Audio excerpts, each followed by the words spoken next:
Hello दोस्तों, अस्सलाम वालेकुम एंड वेलकम टू रफ्तार ऑफिशियल यूट्यूब चैनल। दोस्तों, दरिया खान एक टाउन है इस्लामाबाद से तकरीबन 300 किलोमीटर दूर। 2011 में यहाँ एक घर से बहुत अजीब सी बदबू आ रही थी। ये इतनी बुरी बदबू थी कि लोगों ने पुलिस को कॉल कर दी। पुलिस जब इस घर में पहुंची तो इनके होश उड़ गए।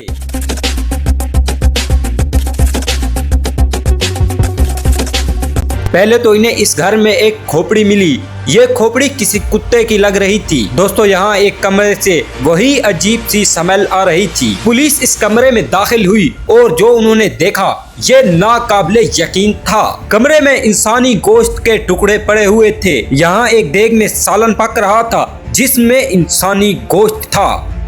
दरिया खान की पुलिस को वहाँ कुछ चूंटियां चलती हुई नजर आईं। ये चूंटियां बेड के नीचे जा रही थी। इन्होंने बेड को वहाँ से हटाया तो एक बैग में एक औरत की लाश पड़ी हुई थी जिसकी हालत बहुत खराब थी।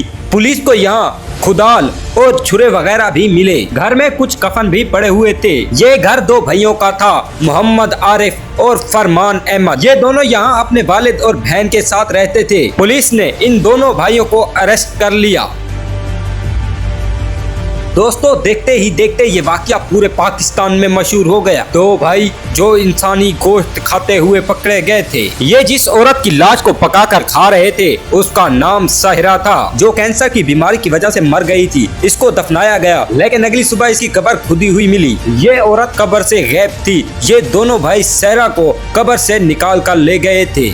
इनके पड़ोसियों ने बताया कि इनके नजदीकी कब्रिस्तान से पिछले 2 सालों में कई लाशें गायब हो चुकी हैं। उस कब्रिस्तान के केयर टेकर गुलाम हुसैन ने पुलिस को बताया कि उसने इन दोनों भाइयों को यहाँ कई दफा देखा है, लेकिन इसने कभी भी इस बात पे ध्यान नहीं दिया। फरमान ने बताया कि इसने पहली दफा सितंबर 2010 में एक कब्र से एक लाश चुराई थी जो कि एक बच्चे की थी। इसके बाद ये 100 से ज्यादा लाशें कब्रों से निकाल चुके थे। ये भाई इन लाशों को घर में स्टोर करते थे और आहिस्ता आहिस्ता खाते थे। फरमान ने ये भी बताया कि इसकी वजह काला जादू है। ये काला जादू करता था। ये बदबख्त आदमी कुरान पाक की आयत को नाउज़ बिल्लाह उल्टा लिखता था ताकि ये अपने एक पड़ोसी पर काला जादू कर सके, और तभी ये इंसानी गोश्त खाना शुरू हो गया था ताकि ये साफ न रहे। काला जादू इतनी गंदी चीज है कि इसके लिए इंसान को गिलाजत में रहना पड़ता है, और फरमान यही कर रहा था। इसका दूसरा भाई